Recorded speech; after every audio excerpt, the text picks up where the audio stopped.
I stared at the glowing screen of my phone until the words burned themselves into the back of my eyelids. Why couldn't you just let it go?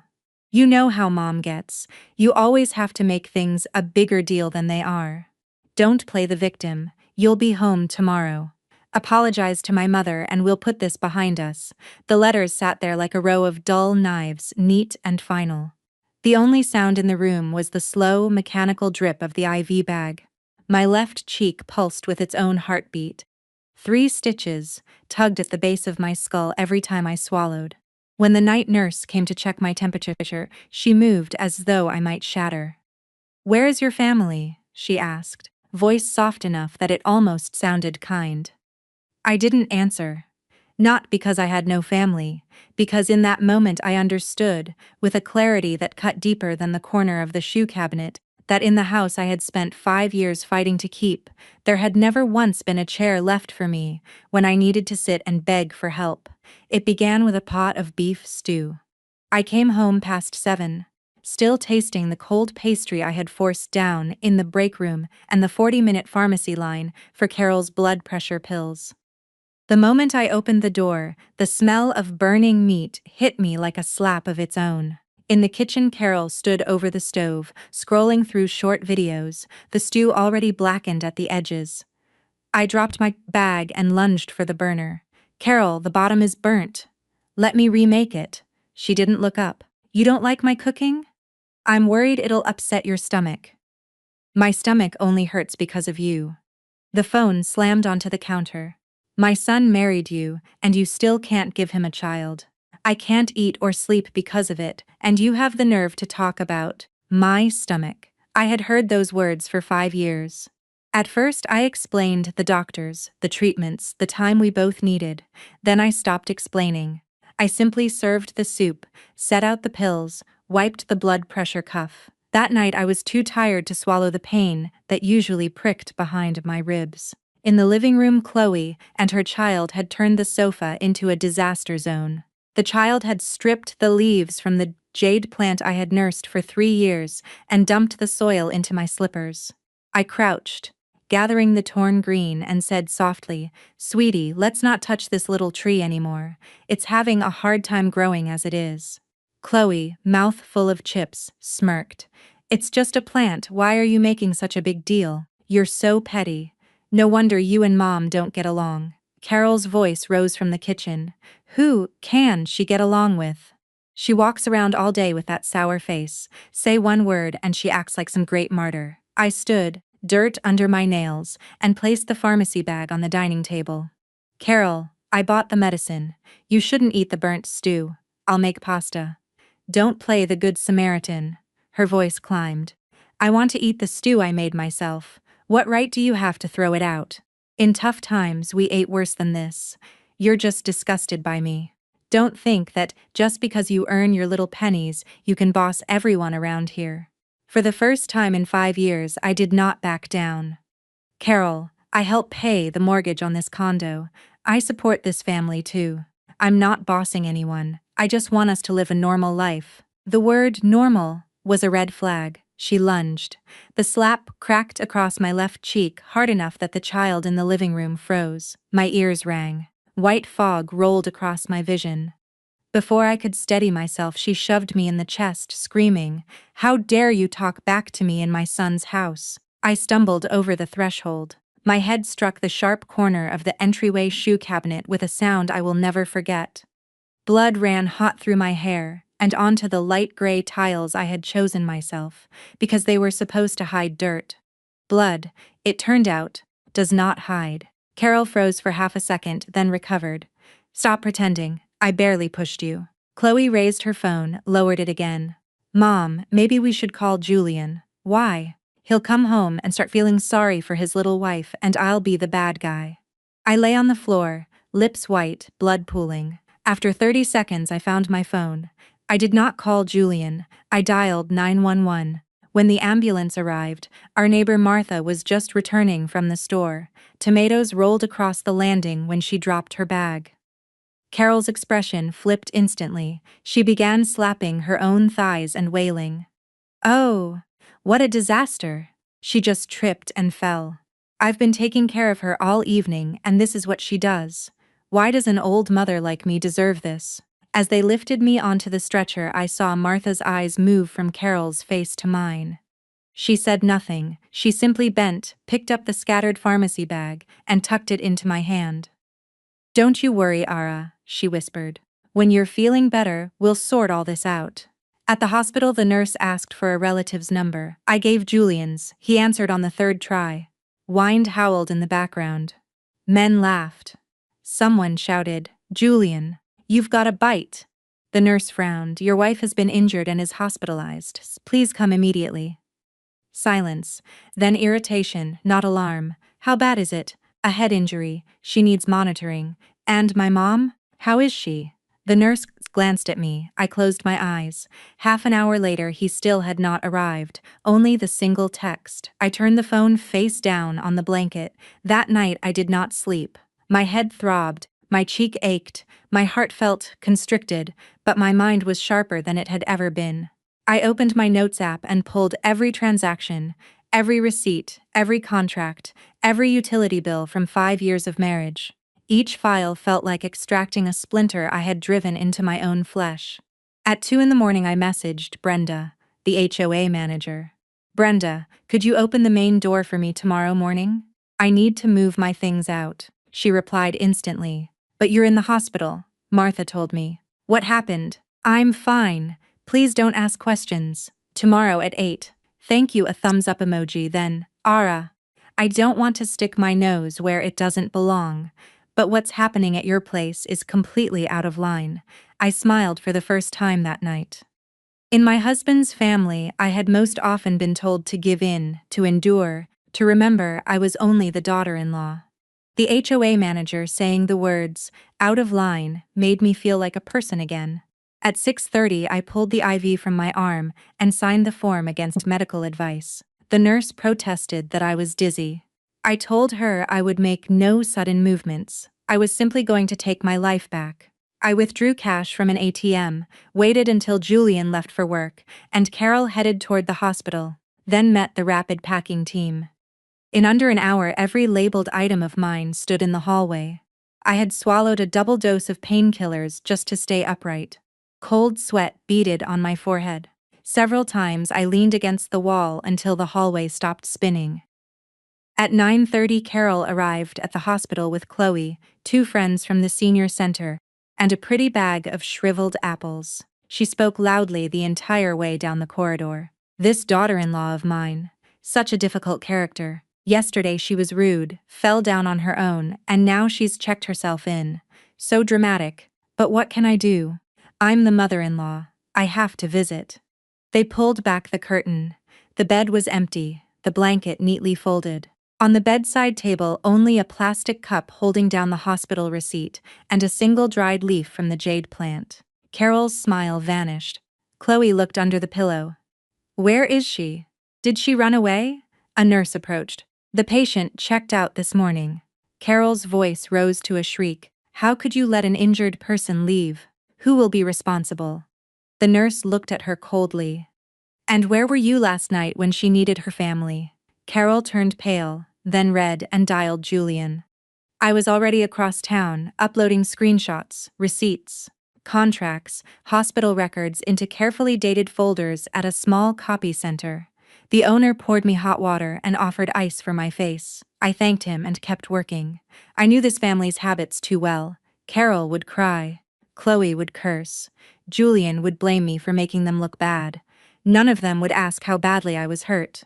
So I had to stay one step ahead. I rented a storage unit. I called my friend Kate, who ran a guest house in the suburbs. She said only, "Come, the room is ready, bring yourself." Back at the condo, the neighbors had gathered. 6 plastic bins, 2 cardboard boxes, and the jade plant stood in a neat row. Each container bore my handwritten labels. Ara's personal clothing, Ara's premarital property, kitchenware purchased by Ara, Ara's work documents, family heirloom from Ara's grandmother's. Pushed Brenda aside. "This is my son's condo. Who let you in?" The mover checked his clipboard. "Ara Sterling." We didn't enter the unit. The packing team brought everything out while it was empty. "We're only taking what's outside." Martha muttered. So now she needs a family council to move her own underwear. Julian arrived, keys shaking in his hand. When the door opened, the smell that met him was not mess but emptiness. The sofa, the television, the coffee table remained, yet the living pulse of a home had vanished. The woven basket under the table that held scissors, band-aids, spare batteries, and Carol's constantly lost glasses was gone. The decorative tray on the entryway table, where Julian tossed his keys every evening without thinking who had placed it there, was gone. Keys now clattered onto bare wood. The tablecloth had disappeared, revealing old scratches. The mint and spider plants Carol always complained attracted gnats were gone, only pale water rings remained on the sill. In the kitchen, half the pans were missing, empty slots in the knife block. Spice jars gone, even the spaghetti tongs. Carol screamed. How dare she? We use these pots for the whole family, Brenda coughed. The labels state receipts and bank statements. Ownership can be proven. What ownership in a family? Carol shrieked. When she married my son, she became part of this family. The neighbors fell silent. Martha sighed as if over a burnt pot of oatmeal. Carol, it's not the 19th century. Julian walked into the bedroom and froze. My half of the closet was empty, not ransacked, but clean as though no one had ever lived there. I had even taken the hangers. His shirts hung forlornly on one side. On the vanity, a single white hair tie remained. He picked it up. A few thin strands of my hair were wound around it. In the center of the dining table lay a dark blue notebook. A sticky note on the cover read, "Since you treat me like a stranger, I'll settle our accounts like one." Julian opened it. Date, 5 years ago, 2nd month of marriage. Item, additional payment for mortgage down payment, $15,000. Source, Era's premarital savings. Next page, remaining balance for renovations, $500. Julian's bonus delayed. Paid by Era. Next, caregiver services for Carol in hospital, $850. Carol refused a stranger. Era took 9 days unpaid leave plus medication, electricity, water, groceries, Gold Cross for Chloe's child's christening, new washing machine for Carol, Julian's credit card debt, bedding for visiting relatives, roof repairs at the country house. None of the amounts alone were enormous. Together they formed a long, suffocating noose. Chloe saw her own name. Postnatal vitamins, Gold Cross, unrepaid $50. She tried to slam the notebook shut. What does this mean? Did she ever even see us as family? Martha in the doorway. If you borrow money and don't pay it back, it's logical to write it down. Carol snatched the notebook and threw it onto the table. This is all fake. She's trying to make us look bad. My phone buzzed in Julian's pocket. One photograph, the hospital receipt, and my face under bright lights, the swelling on my left cheek grotesque. Caption, Julian, I'm not making a scene. I'm just putting things back where they belong. He stared until his fingers turned to stone. Carol kept screaming, but her voice seemed distant, as though through cotton. Julian looked around the familiar, suddenly alien rooms and understood. To leave, a person does not have to slam a door. Sometimes she simply takes the spice jars, leaves an account book, and lays out on the table every ugliness she once hid from your eyes. Then an icy wind begins to blow through the walls. The notebook lay open. The three of them stood around it, as if around a well from which smoke had suddenly poured. Carol recovered first. She flipped furiously through the pages.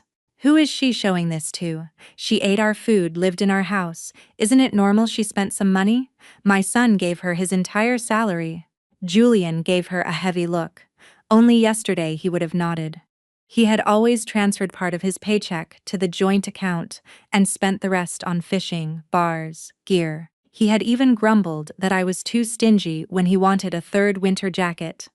Now, looking at the ledger, he saw for the first time that the family budget was a leaky bucket.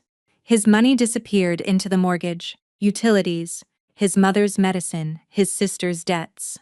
Whatever was missing, I quietly added from my own pocket. I paid and stayed silent. That was why he had sincerely believed the family had no financial problems and his wife had no backbone. Chloe's voice turned venomous. Julian, don't fall for this. What normal woman keeps a ledger on her husband's family? Pure calculation. Brenda could not resist. Chloe, she also paid the utility bills last year when you were 3 months behind. Transferred the money at night and asked me not to post in the community chat so Carol wouldn't be embarrassed. Carol snapped. You're just the HOA manager. Stay out of private family matters. Brenda smirked. I'd be happy to. But when the pipe burst, when the fob was lost, when someone took your parking spot, who came running to me? I've seen Julian twice in the last year. Once he asked how to open the package locker. Once he asked if he could fish in the decorative pond. Someone in the hallway chuckled. Julian's face turned splotchy. Brenda, that's enough. As you wish. She closed her notebook. This is a fire hazard. The containers leave now or you drag them inside yourselves. But they have her name on them. Hold someone else's property by force, and I'll call the police myself. Carol plopped down beside the jade plant as if defending family jewels. Until she comes back and looks me in the eye, not one thing leaves this building. The mover checked his watch. Mom, we're paid by the hour. Martha, you're going to get quite a bill. Ara earns her money through hard work. Carol jumped up. Say one more word. Martha clutched her cottage cheese. I was talking about the cottage cheese. Does my cottage cheese bother you? Julian went onto the balcony to smoke and discovered the ashtray was gone. I had bought it myself. I never nagged him about the cigarettes. I simply placed an ashtray and planted mint beside it so the scent would cover the tobacco. Now only rings remained on the sill, illuminated by the sun like dried tears. He called. First ring unanswered. Second went to voicemail. Third declined. He left a message. Stop this circus. Why are you making such a huge scene? Do you enjoy the whole building laughing at us? My mother is an elderly woman and you're making her embarrass herself in the hallway. My reply arrived minutes later. Yesterday evening, when I was lying in a pool of my own blood in the hallway, she wasn't embarrassed. He stared at the words until a lump rose into his throat. Finally he forced out, So what do you want? I did not answer. I was already at the storage facility, then at Kate's guest house. The yard smelled of hydrangeas and jasmine. Retro string lights hung along the fence. Kate's voice drifted from the kitchen. Ara, should I add an egg to your pasta? Go for it. That night I slept more soundly than I had in 5 years. Back in the condo, the first dinner without me consisted of half-raw instant noodles. Carol declared she would not eat delivery food. Unsanitary. Julian tried to cook pasta, became distracted by work messages, and burned the bottom of the thin aluminum pot Carol had insisted was better than my wasteful new ones. The pot that had only ever been used to boil eggs now filled the kitchen with acrid smoke. Chloe laughed until she held her stomach. You're not cooking pasta.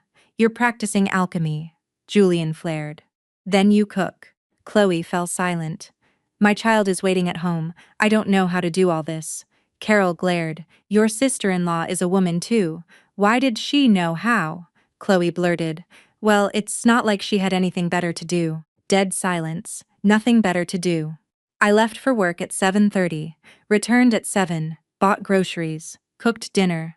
On weekends washed Carol's curtains, vacuumed rugs, took her to the clinic. When Chloe's child ran a fever at night, I called a taxi and brought fever reducer. When Julian came home from fishing filthy, I silently soaked his pants. My free time had been the pathetic scraps left after everyone dumped their problems on me. That truth was too unpleasant for any of them to admit. They ordered pizzas and sushi. Carol chewed and grumbled. This is disgusting. All salt. Era's beef stew at least tasted homemade. Julian froze with a slice in his hand, remembering the burnt pot and the slap that followed my offer to remake it. The next morning, Carol decided to do laundry. She stuffed everything into the hottest sanitized cycle. Julian's expensive wool sweater emerged the size of a child's jumper. Chloe nearly fell over laughing. Mom, did you knit a new sweater for my son? Julian's face turned green. I was supposed to wear that to a client meeting next week. Carol threw the sweater into a basin. Don't you dare yell at me. The clothes are too delicate. Your wife used to handle this. Why didn't she teach me? She tried, Julian said. You didn't want to listen. Carol's eyes turned red. Oh, so that's how it is now. Lecturing your own mother because of her. Is some piece of cloth more important than me? Julian swallowed the words, trying to escape. Every problem in that house had always drained toward one outlet. If Carol was uncomfortable, I was to blame. Now the drain was clogged and the dirty water was drowning them. In the afternoon, Chloe stopped by, hoping for free lunch. Seeing only empty pizza boxes, she grimaced. Ara still hasn't come back, Julian snapped. Why are you asking me? Chloe pouted. She's so cruel. Mom is at her age and she just abandoned the house. Is that any way to act? Carol massaged her temples. She's just waiting for me to crawl to her on my knees. In her dreams, I've never bowed my head to any daughter-in-law. The doorbell rang. Martha stood there with a jar of homemade pickles. My cucumbers are perfectly pickled. I thought I'd share. She peeked over Julian's shoulder. Oh, have you not cooked today? Carol sulked. We made oatmeal this morning. Martha glanced at the black pot in the sink. Yes, judging by the color, the fire was quite impressive. As she left, she remarked casually. By the way, Carol, someone in the building group chat was asking if the blood on your floor has been cleaned.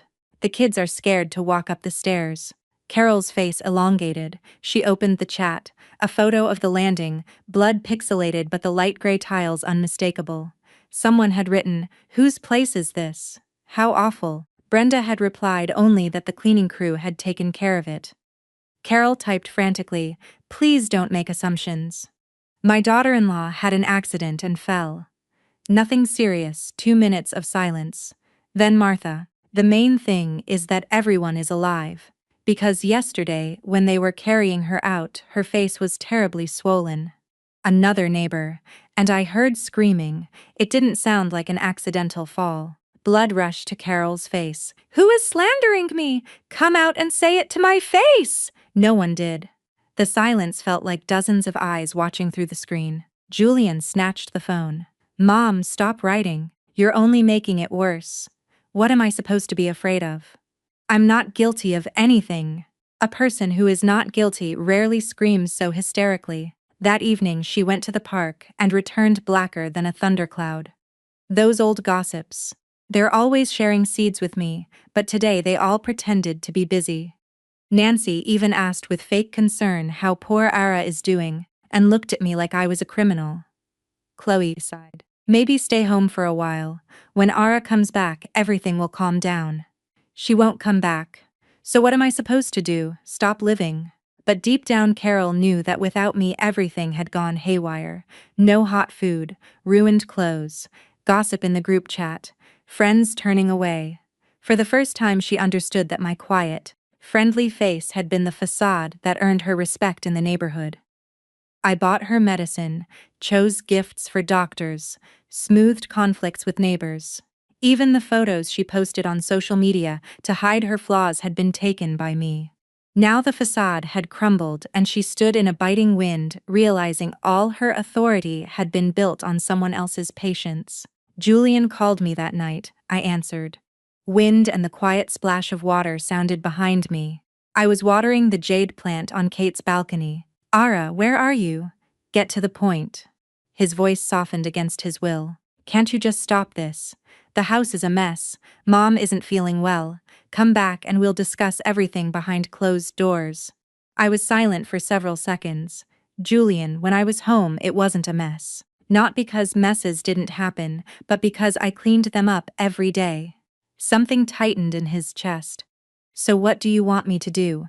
You know my mom's character. She's dramatic, but she doesn't mean it. I let out a quiet chuckle.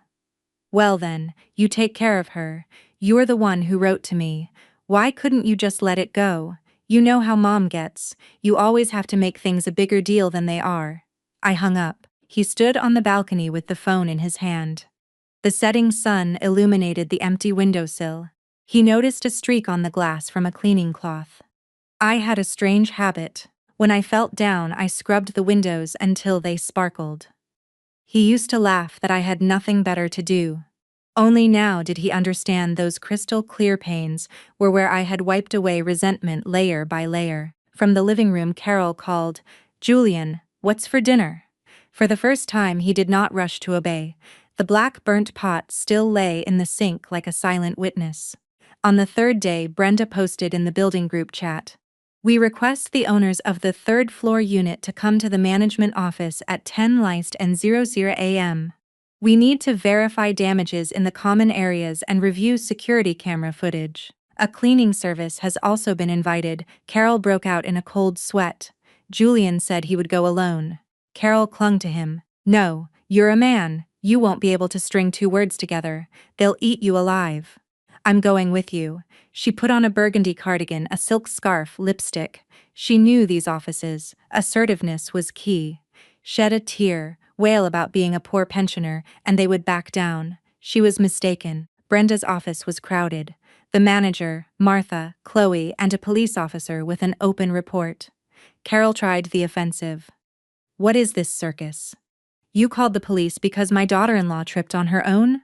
We'll handle our own family matters. The officer stood. Please sit down, Mom. Family matters end when felony assault occurs in public areas. The hospital reported a traumatic brain injury. I am here to review the security footage. The color drained from Carol's face. She had forgotten the hallway cameras.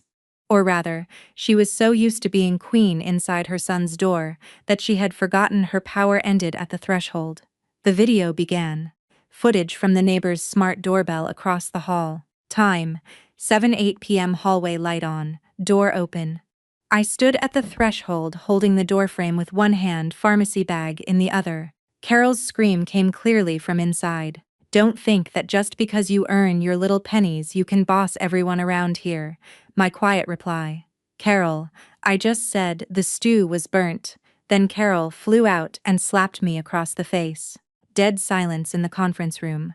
The sound of the slap echoed off the walls. Julian turned white. Carol's mouth fell open. I just lost my temper. She was being sassy. I barely touched her. The video continued. I held my cheek and backed away.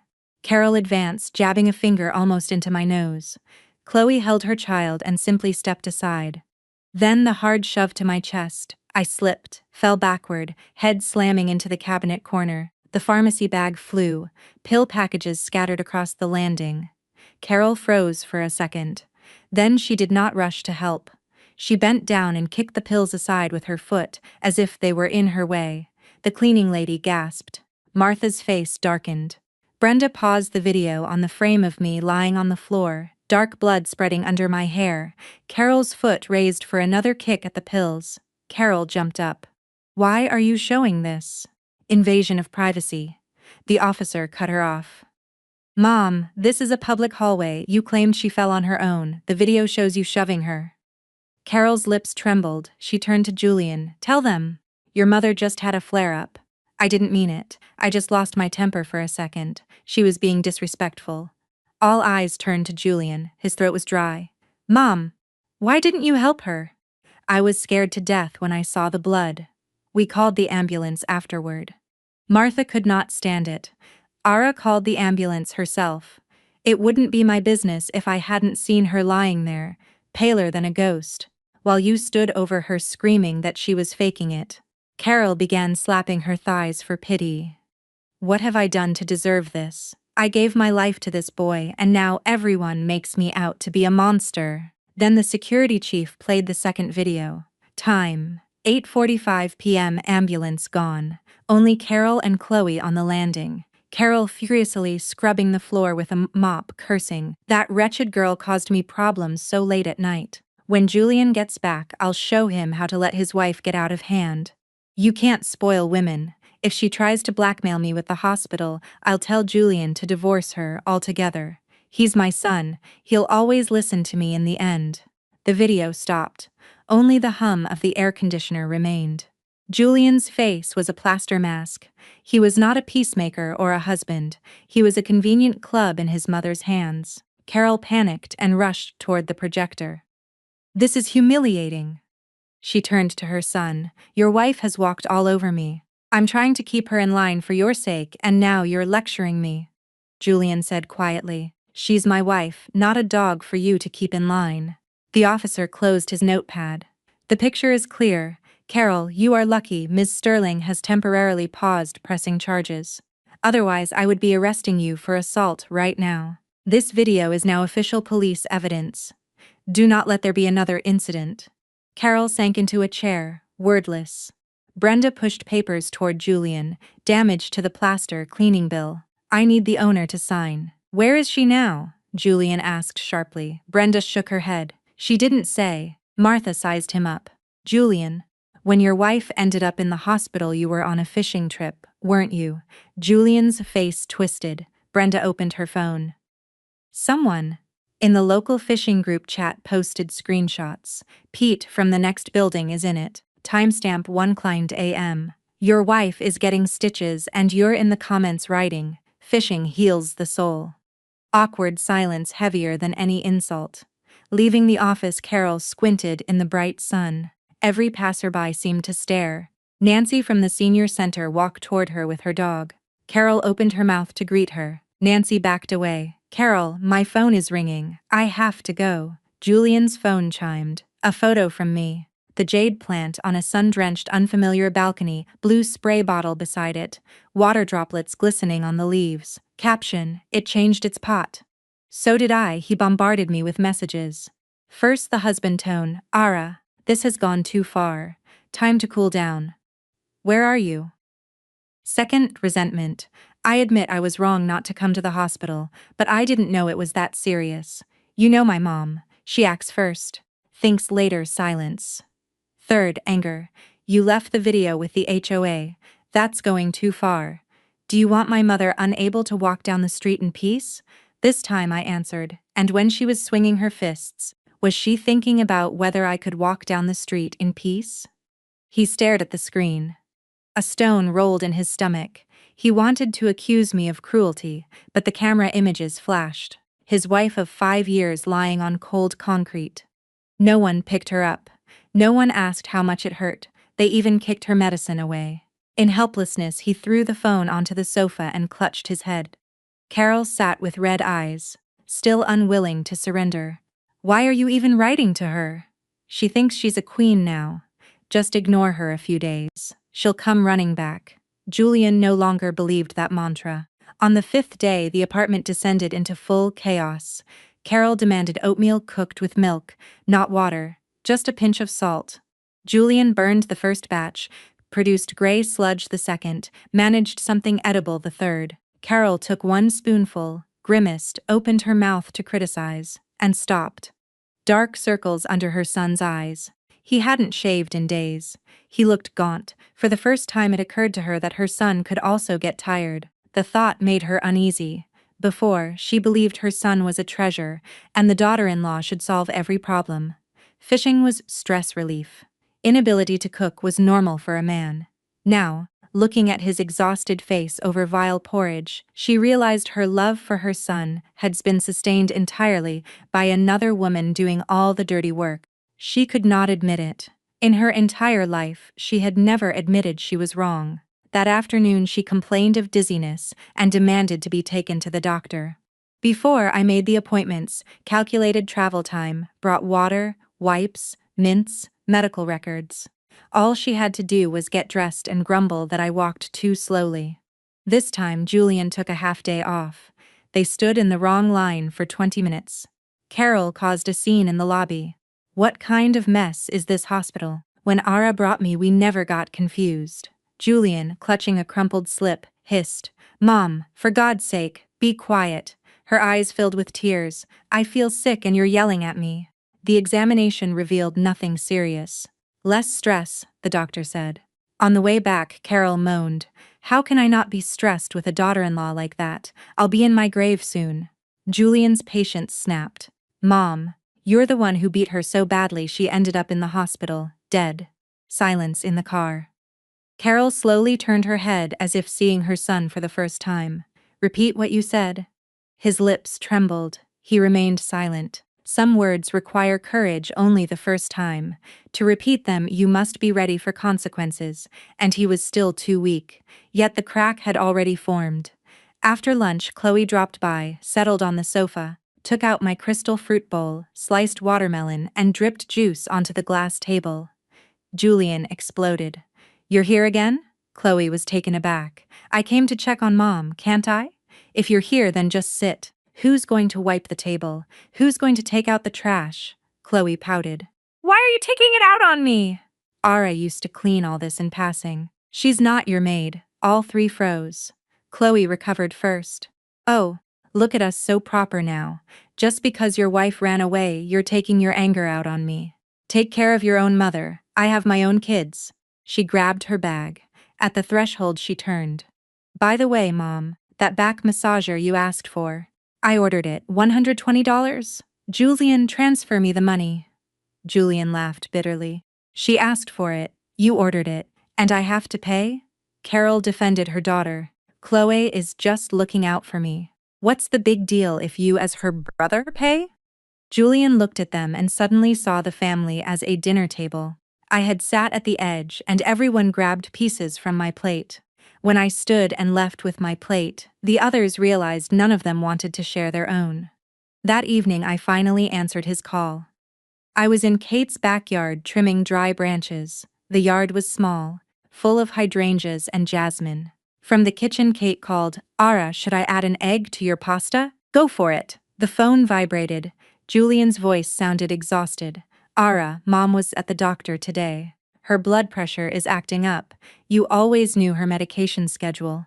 I paused the pruning shears, then methodically snipped a yellowed branch. I put labels on every box. Morning, noon, evening, it's all written down. Silence. I can't find her blue folder with the test results. Cabinet under the television. Second shelf on the left. If you haven't thrown it out. He clung to the straw. See? You still care about our home. I laughed. The light sound made his blood run cold. Julian, I don't care about the home. I just have a good memory. You used to use my memory so you wouldn't have to do anything yourselves. Don't you dare call that love. Silence on the other end. I put down the shears. You said your mom is old and needs to be deferred to. I deferred. I gave her back to you. What's not to like? She's your mother. Her pills, her hospital visits, her tantrums, her reputation. That's all your responsibility. Aren't you the most obedient and loving son? He turned pale. You're just getting revenge. No, I'm just following your own logic and putting things back in their rightful places. I hung up. Kate came out with a plate of pasta and gave a thumbs up. Girl, your words are more al dente than this pasta. I smiled and took the plate. Just pasta, an egg, a drop of oil. Swallowing the first bite, I felt warmth spread through my stomach and tears well up. I had forgotten what it was like to sit and eat a hot meal without jumping up every 5 minutes to pour someone more soup. Julian found the blue folder. Inside were organized charts, statements, medication instructions, and a handwritten schedule with little suns and moons so his mother would not mix up the times. He crumpled the paper. Everything inside him churned. Carol snorted. Playing the caring one. If she were truly caring, she wouldn't have abandoned an old person to their fate. Mom, do you really think she owes you something? Of course. She got married, became part of the family. She lives in this house. She should pull her weight. It's only fair she helps take care of me. And mine? You're a man. You earn money. Julian let out a nervous laugh. The money I earned wasn't enough for this family. Did you see her notebook? How much she was paying out of her own pocket? Carol faltered, then attacked. What has she done to you? You defend her with every word. He looked at his mother, and for the first time saw not a poor victim, but an insatiable leech. She wanted money and status from her son, slavish obedience from her daughter-in-law, flattery from her daughter, adoration from the neighbors. She wanted everything and never once asked how others felt. The doorbell rang, a courier with a huge box, the massager, payment on delivery $120. Julian's face darkened. Who's going to pay? Carol's eyes darted. Before, Ara used to pay for these things herself. Heavy silence. The courier shifted. So are you taking it or not? Julian looked at the box, a symbol of their entire life, greed, the habit of living at someone else's expense, boundless audacity. No, he said, syllable by syllable. Process a return. How dare you, Carol shrieked. The courier stepped back. Julian waved wearily. Process it. The door closed. Carol collapsed onto the sofa and this time burst into real tears. Not a performance. She was genuinely scared that the buffer who had stood between her and her son for years, absorbing all his negativity, was gone. Now between them lay only the bare, ugly truth with no one left to clean it up. On the seventh day at Kate's, a light rain fell. Drops pattered on the wooden veranda. Jasmine smelled sharper after the rain. I woke early, not to an alarm, but because the stitches at the back of my head ached in the damp. The pain was sharp yet persistent, like an old thread stitched into my flesh. Out of habit, my body jolted to go to the kitchen, check the gas, lay out Carol's pills, iron Julian's shirts. Instead, my hand found a thermos of warm water thoughtfully left by Kate and a note. "When you wake up, drink some water. Don't rush to be a hero in the kitchen. It won't explode. The world won't end. Rest." I laughed out loud, then tears streamed down my face. So this is what it feels like to be cared for. Not grand gestures or tearful apologies on bended knee. Simply waking to warm water, hot food, and no one chasing you out of bed to feed the whole family. In the mirror, the swelling on my cheek had gone down. The bruise had yellowed. A shaved patch of hair and gauze dressings remained. I touched my hair, remembering how in the first year of marriage, Julian said he liked it long, and Carol declared a married woman had no business letting her hair grow. She should be more modest. For 5 years, I wore the same bun. Not because I was forced, but because when you are wrapped every day in thin threads of criticism, you eventually start to believe it is your own choice. Kate made oatmeal and toast. She scrolled her phone and chuckled. "Your mother-in-law has become the star of the neighborhood. Screenshots from the building chat are making the rounds. Everyone is being polite, but Martha is hitting the mark every time."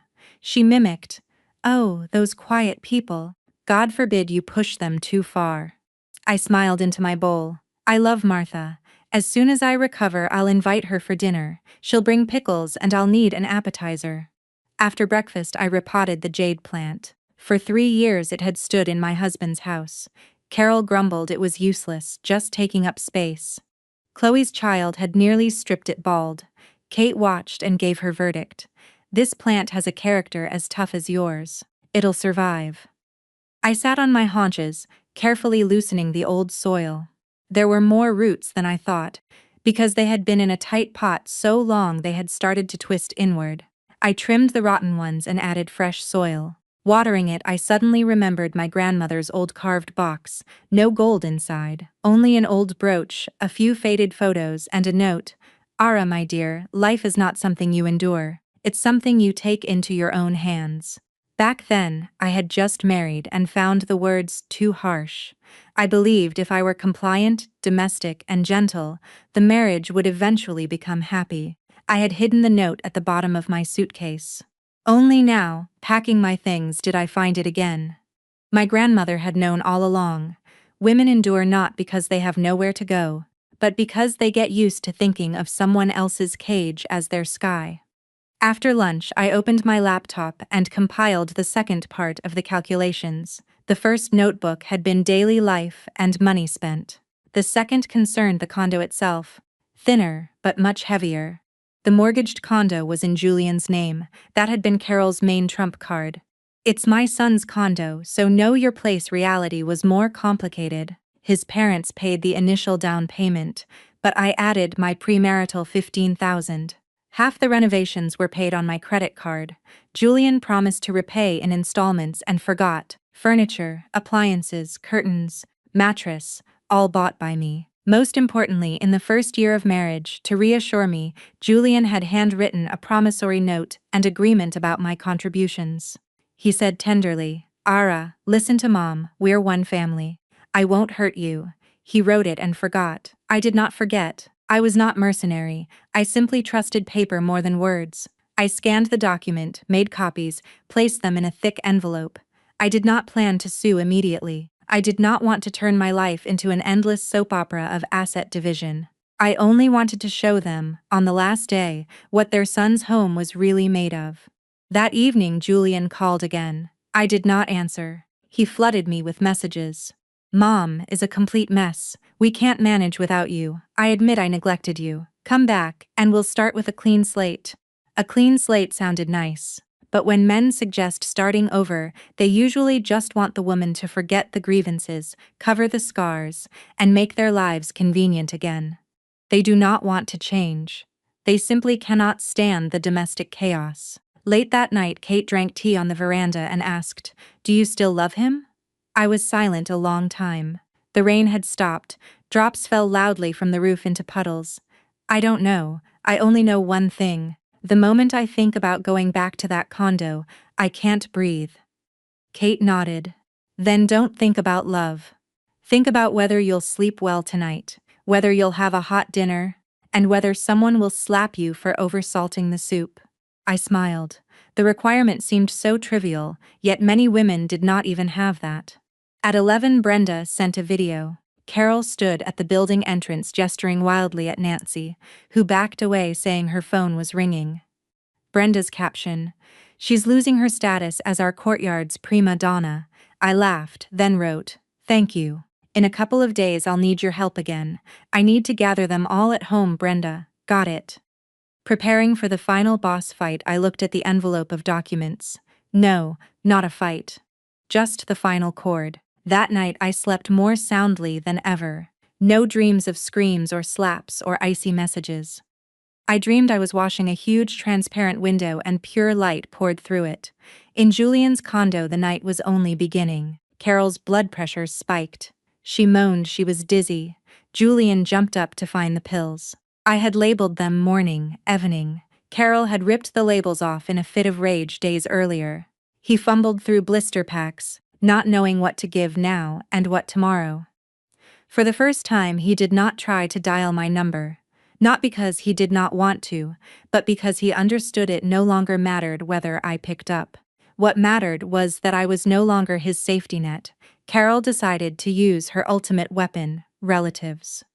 Usually, a tearful voice message in the family WhatsApp group was enough for everyone to cluck and blame. She recorded 60 seconds. "Oh, I'm so bitter. My daughter-in-law ran away, took her things, and is shaming us in front of the whole building. I'm an old, sick woman. Am I supposed to fall on my knees before her?" A minute of silence. 5 minutes. Only a cousin's wife sent a hugging emoji. After 10 minutes, an uncle wrote, "Carol, these things happen. You'll sort it out yourselves. We're not getting involved." Carol could not believe her eyes. Before they had all eagerly advised how to handle a wife. Then Aunt Val wrote dryly, "I heard there are video recordings. Carol, you'd be better off not escalating this." The words "video recordings" shut the chat down for good. Carol turned pale as a ghost. Chloe sighed. "Mom, don't write to them anymore. Nobody wants to get involved. Ara prepared for everything. The relatives aren't idiots." Carol bristled. "And you think I'm wrong?" Chloe was tired. She had been running around for days, pharmacy, clinic, cooking. She wanted to dump the burden again. "Mom, I'm not saying you're wrong. I'm saying you need to change tactics. You're shouting too much in the chats. It looks like a guilty person making excuses. And yes, hire a caregiver." "I can't come over every day." Hearing caregiver, Carol wailed. "I have a son and a daughter, and I'm supposed to let a stranger into my house so the neighbors can laugh at me." "Then go and ask for forgiveness," Chloe snapped. "I didn't sign up to be your servant." She grabbed her bag and slammed the door. Carol collapsed onto the sofa as if her spine had been removed. She realized her close-knit family had only existed when the silent one managed the whole circus. The next morning, Brenda called Julian. "I need you and Carol in the condo today at 3. We need to sign a move-out inspection and damage report and verify property. Era Sterling will be there with experts." Julian sighed heavily. He understood I was coming to extinguish the last candle. At 3 o'clock they went up to their floor. A crowd stood at the door. Brenda, Martha, movers, a lawyer, a paralegal with a clipboard. Chloe shuffled on the landing, looking extremely embarrassed, and at the door itself stood I, light cardigan. Hair neatly styled though cut short at the back, the bruise on my cheek still visible. I had not tried to cover it with foundation. It was my proof that I was no longer hiding anything. Carol was about to scream, but seeing the crowd she switched to victim mode. "Ara, honey, you're finally here. I haven't been sleeping, just crying. Why are you doing this to our home? Let's go inside and discuss everything calmly. I looked at her with a completely steady gaze. That's what we're going to do. Discuss it, but not behind closed doors. With the doors open so everything is transparent, otherwise you'll just say again that I fell on my own, made everything up, and stole everything. Carol choked. Julian unlocked the door. Everyone entered. The apartment was not destroyed. On the contrary, I had prepared everything impeccably. The dining table was covered with white paper. On it, as if in an exhibition, lay folders of documents. Next to each folder a small sign: premarital savings, mortgage down payment contribution, receipts for renovations, receipts for appliances and furniture, Chloe's loans. In the very center, in a transparent file, lay the same dried leaf from the jade plant. Carol's vision darkened. What is this business? We're a family. I took the first folder. You always said this was your son's condo and I had no say here. Today I won't argue with you. I will simply take what I brought with me and document what I paid for. Julian stepped forward. Don't put on a show in front of everyone. I looked him straight in the eyes.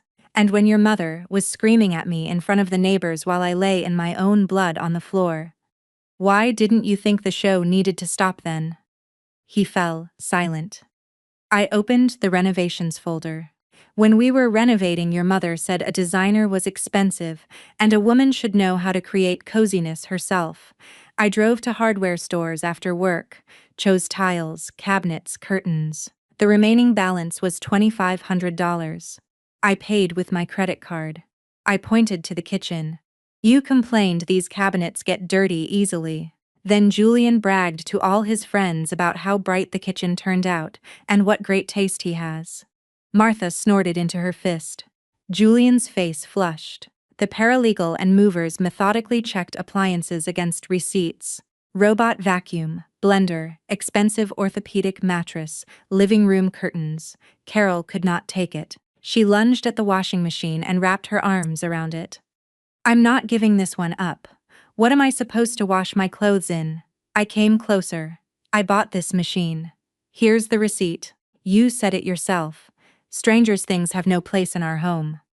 Carol was dumbfounded. Yes, she had said that when I brought an old blanket from my own home, when she sneered at my grandmother's brooch. Now those words had returned like a boomerang.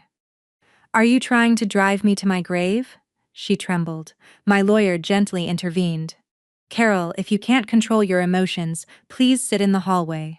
We are only documenting the property. Chloe, standing at the door, suddenly said quietly, Mom. Carol gasped. You're against me too. Chloe avoided her mother's eyes. She walked up to me. Ara, I'll pay you back in installments, but I'll pay you back. Carol shrieked. What are you going to pay her back for? She's your brother's wife. It's her duty to help the family. I nodded at Chloe. You don't have to pay me back today. Just don't ever call me petty over some plant again. Chloe lowered her head. I took out the last document from the thick envelope, the promissory note written in Julian's hand 5 years earlier. The paper had yellowed, but the letters were clear.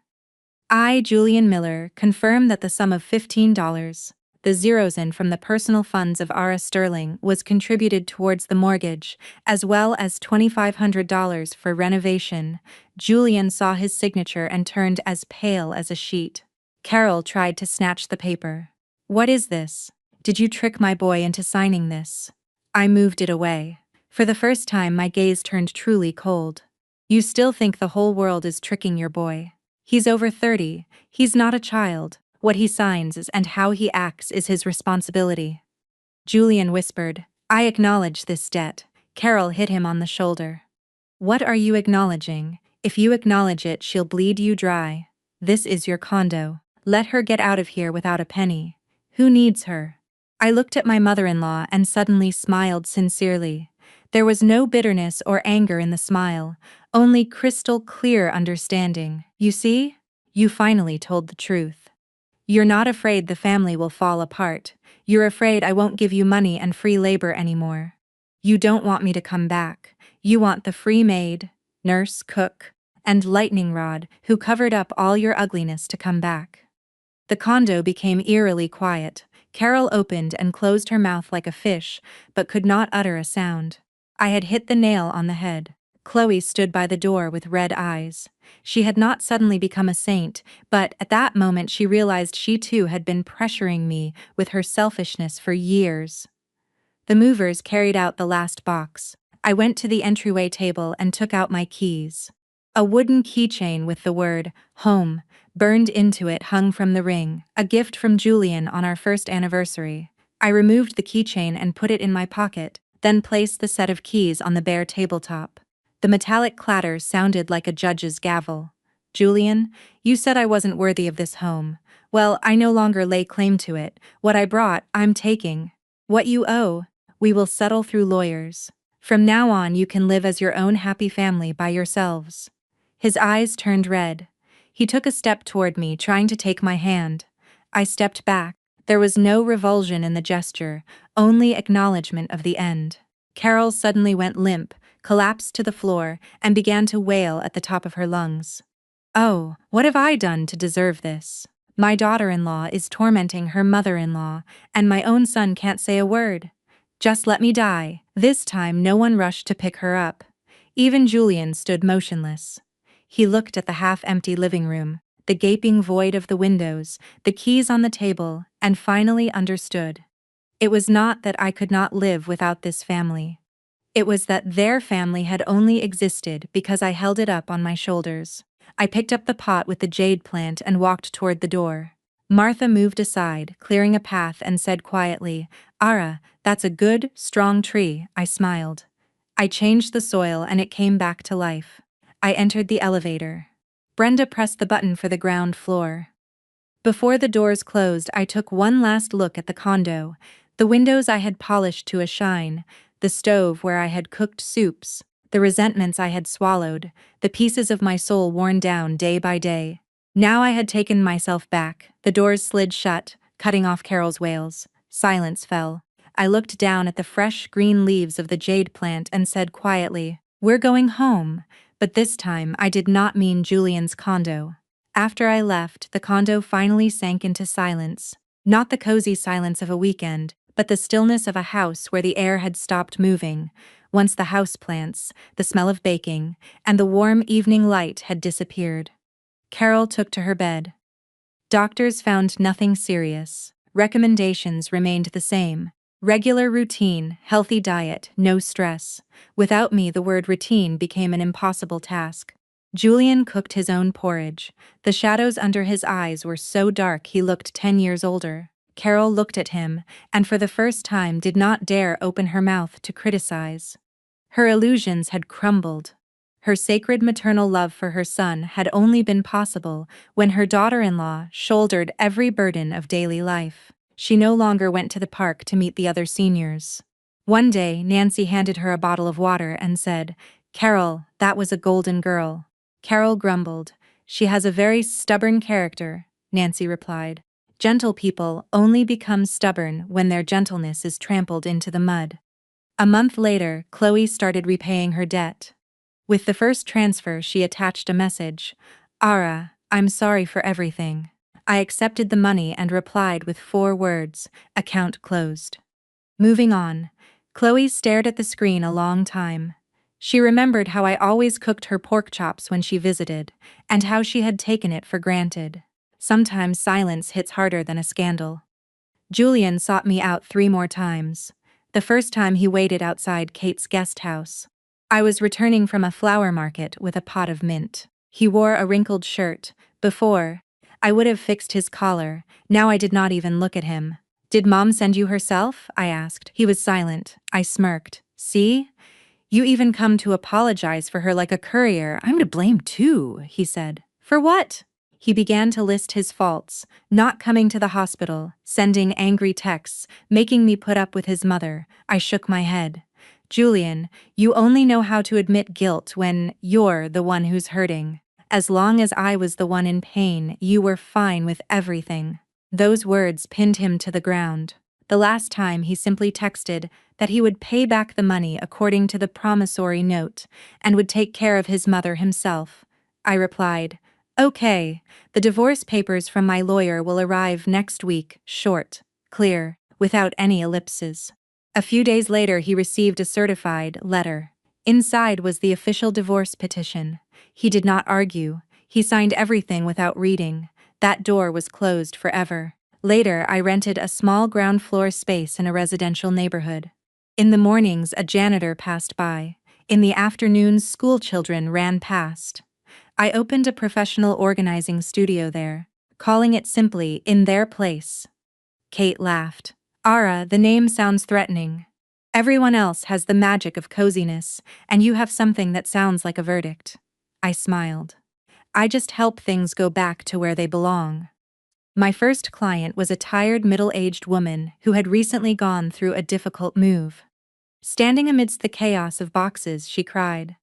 I thought I just didn't know how to clean, but it turns out I couldn't get my own head in order my whole life. I silently handed her a tissue. At that moment, I realized I was not just organizing closets. I was helping people put themselves back together from the pieces. The jade plant took pride of place by a large, bright window. Plenty of sun, no drafts. The tree sprouted new bright green shoots as if it had found faith in the world again. Martha stopped by a month later with a jar of homemade pickles. It's cozy in here, Ara. Brighter than that old kitchen. Brenda from the HOA sent a basket of flowers with a card, waiting for you to become a millionaire. As for Julian's family, their life did not collapse overnight. Karma rarely arrives in fire truck with flashing lights. Life simply and fairly returned to their own shoulders the entire burden they had dumped on me for years. Carol sorted her own pills. Julian dealt with the bills himself. Chloe thought 100 times before visiting, because now she had to wash her own dishes. The home no longer looked respectable, and there was no one left to blame. One evening I was cleaning the display window of my studio. The habit had not gone away. When I needed to think about something, I picked up a squeegee. Kate walked by and shouted, "You're a free woman now. Drop the rag." I looked at my reflection in the glass. Short hair, face without makeup, calm gaze. The bruise had long since faded. Prickly hair was growing back on my head. I used to scrub windows to wipe away my resentment, I said. Now I do it to let more light in. The sun was setting. The school children had all gone home. The wind rustled the fresh leaves of the jade plant. I rinsed the cloth and hung it up to dry. My phone buzzed. A new client was writing. I was told you don't just organize closets, but you help put lives in order. Is that true? I thought for a moment and replied, yes, we'll start with a single drawer. I looked out at the street. I used to be terrified of destroying my family, terrified of the status of a divorcee, terrified that a failed marriage meant a failed life. Only after going through it did I understand, sometimes leaving is not a failure. Sometimes leaving is the first true act of coming home.